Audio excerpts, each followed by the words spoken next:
Okay, welcome to topic 5. So this week we are looking at several things. So first, in the first discussion that you'll post on Wednesday, your reply, you're looking at there was a huge income and wealth disparity in the Victorian age. Was it justified? Did we need that to become strong and wealthy as a country? You make the case either way in your response. Okay, then discussion question 2, the New Deal. So President Roosevelt comes into office. President Hoover had been trying to combat the Depression, but people were not feeling it. He was not successful. So President Roosevelt comes in. Right away, we have banking reform and legislation trying to restore confidence in the banks, separating investing from banking. Then we have all these different programs. Let's get people to work. There were some unintended consequences of the New Deal. What are those? Were they worth it? One of them was hope. Hope.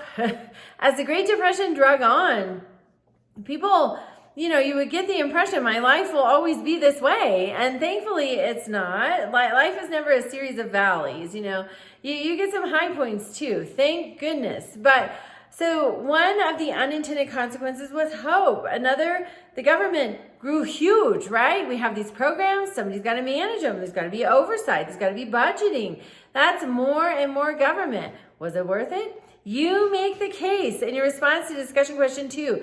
Then your assignment, America after World War II. That is a boom. Baby boom. Economic boom. Moving to the suburbs, boom. Cold War, booming. President Truman had a very interesting policy of containment of communism that he rolled out in the late 1940s. Drags us into the Korean War. We want to bolster democratic South Korea so that they don't fall to communism from North Korea's invasion. Same thing in Vietnam. That policy of containment of communism, we go to bolster, at the time, democratic South Vietnam against the communist invasion from North Vietnam. So we see so many things, and we have a technological boom. The fact that I can make this video and post it on the internet did not exist all that long ago. So we see so many booms, and they really gain traction and take off after World War II.